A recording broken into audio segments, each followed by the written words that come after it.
Hoje em dia nós temos diversas técnicas para vacinas. Mas afinal, por que é tão difícil desenvolver uma vacina e por que, nos dias de hoje, algumas vacinas ficaram prontas em menos de um ano?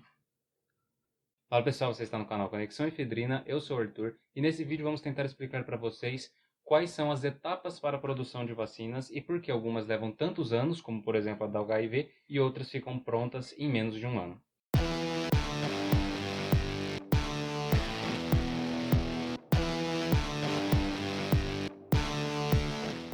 A grande dificuldade na hora da gente desenvolver uma vacina está em fazer com que o patógeno desenvolva a imunidade, mas que ele não cause infecções no corpo. Às vezes, só de expor o organismo, por exemplo, a um patógeno morto, você já é capaz de estimular o sistema imune.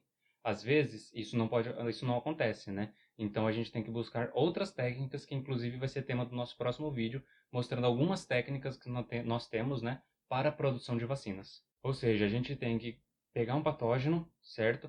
E retirar uma parte dele, inativar ele de certa maneira, usar técnicas, introduzir na pessoa e ver se aquilo vai gerar uma resposta imunológica. Caso gere, a técnica certa está sendo promissora. Caso não gere, a gente teria que buscar outra técnica. Um outro fator também que influencia muito nessa aplicação de vacinas é a maturidade imunológica. Justamente porque a gente não pode aplicar todas as vacinas de uma vez num recém-nascido. Você tem que respeitar aquele calendário de vacinação, porque cada vacina ela tem o seu tempo para ela desenvolver essa imunidade no seu corpo. Não é porque você aplicou uma vacina hoje que você já está imune. Não é porque você tomou uma vacina contra tétano que você pode meter o seu dedo num cano enferrujado, por exemplo. Você tem um tempo para que seu corpo entenda aquilo ali e comece a produzir anticorpos, para daí você criar essa maturidade imunológica, para daí sim você ficar definitivamente imune a esse tipo de patógeno. Bom, agora referente à pesquisa, né, desenvolvimento e produção de vacinas, nós temos de maneira geral três etapas. A primeira etapa, ela é referente a estudo de novas propostas. Qual é o tipo de vacina que você quer criar e para que tipo de doença você quer criar essa vacina para que torne esse indivíduo imune à vacina.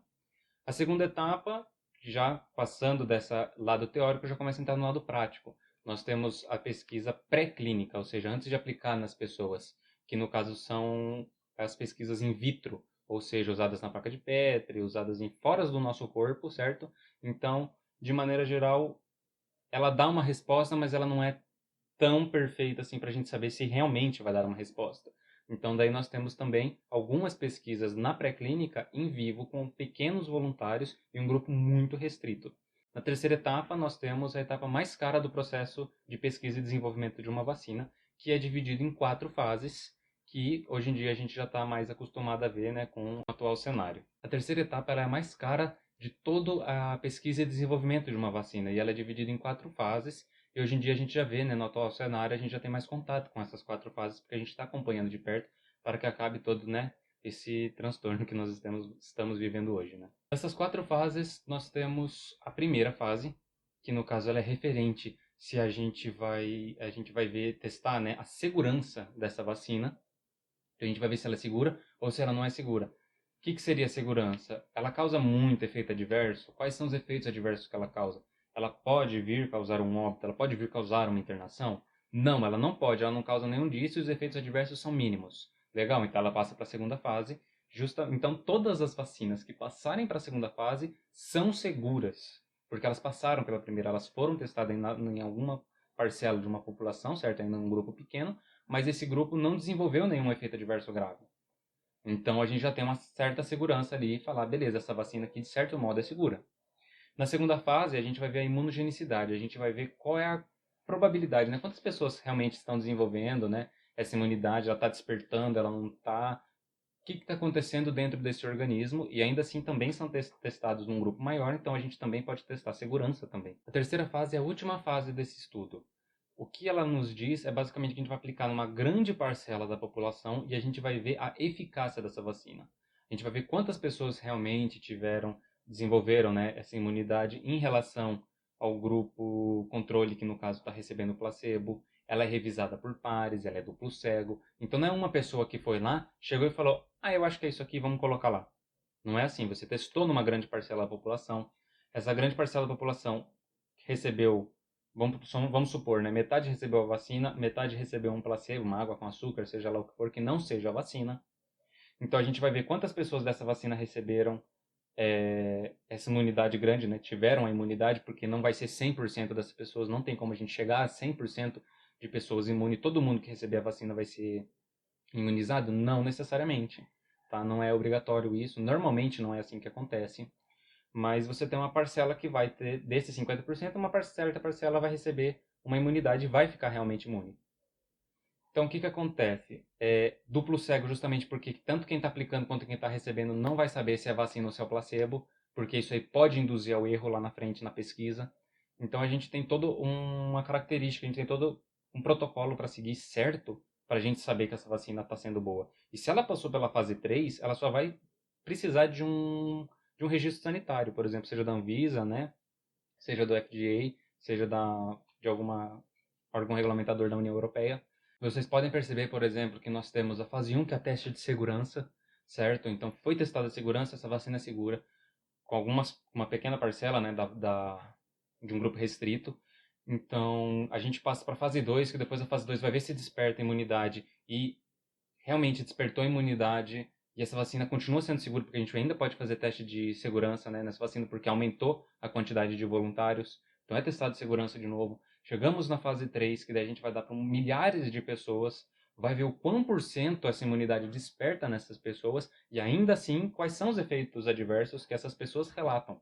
Se ela sentiu dor de cabeça, se ela sentiu dor no local, se ela teve febre, se ela não teve febre, enjoo, diversos efeitos adversos, certo? Que as vacinas podem causar. Mas para ela chegar numa fase 3, ela já foi testada a eficácia 2 vezes e ela está sendo testada a terceira vez a segurança dela, desculpa. Ela foi testada a segurança na primeira fase, ela passou. Ela testou a segurança na segunda fase com um grupo maior, ela passou. E ela testou a segurança de novo na terceira fase e ela passou. Aí sim a gente vai para registro, certo? Nesses órgãos sanitários. E aí a gente chega na fase 4, que é a liberação para a população. Então, se teoricamente ela já passou por todas essas fases, ela foi lá no começo, nós temos 3 etapas, e a terceira etapa é dividida em mais 3 etapas, certo? E todas elas estão sendo testada a segurança, vamos ver se realmente é seguro. Então, como ela foi realmente segura, ela não está causando tanto efeito adverso. O efeito adverso não é grave, é apenas uma dor de cabeça ali que você toma algum analgésico, ela já passa. Então, isso não é grave a ponto de você não querer colocar uma vacina no mercado. E é uma vacina que, se chegou na fase 3, ela demonstrou eficácia, ela demonstrou segurança. Então, ela está muito boa para ser aplicada para, certo, retirar aquele patógeno que, no nosso caso, está ocasionando a pandemia. Essas vacinas novas, né, desses anos, que elas já chegaram, de certa maneira, a serem desenvolvidas em 7 anos de uma vacina, pode levar 5, 10, 15, algumas podem nem chegar, né, a serem produzidas, mas que a gente está vendo só agora o que está acontecendo com essas vacinas, que realmente elas estão despertando imunidade, como a vacina do HIV, que está há mais de 30 anos, né, tentando pesquisar uma vacina, porque o vírus é altamente mutável. O que acontece é que alguns vírus, o que acontece é que basicamente o nosso corpo, para cada tipo de patógeno, cada tipo de vírus, bactéria, cada tipo de patógeno, ele desperta uma imunidade de forma diferente, certo? Não é porque, por exemplo, para o vírus do HIV ele está demorando que uma vacina para tétano vai demorar muito mais, por exemplo. São métodos diferentes, são anos diferentes, tecnologias diferentes. Por isso a importância de sempre se investir tanto em ciência quanto em tecnologia e educação. Justamente porque a maioria das pesquisas saem de universidades públicas, a maioria das pesquisas trazem de volta, por exemplo, um retorno financeiro para o próprio país, porque aumenta esse investimento. Então a gente tem muito benefício, né? Muitos países se reconstruíram pós-guerra, aplicando, né, em ciência e tecnologia. Então, se investisse mais, a gente já poderia ter desenvolvido várias vacinas que hoje estão sendo possíveis de desenvolver. Talvez se tivesse sido investido lá atrás, a gente já tivesse com elas na mão e a gente já tivesse bem menos patógenos e tivesse muito mais seguro nessa questão. É isso, pessoal. Agradeço aos que assistiram até aqui. Muito obrigado. Agradeço aos inscritos, agradeço aos likes que vocês estão dando, certo? A gente sempre pede para manter, né, até o final do vídeo, porque isso causa retenção e o YouTube entende que o vídeo também é bom. Então, muito obrigado pelos likes, pelos inscritos e nos vemos na próxima conexão.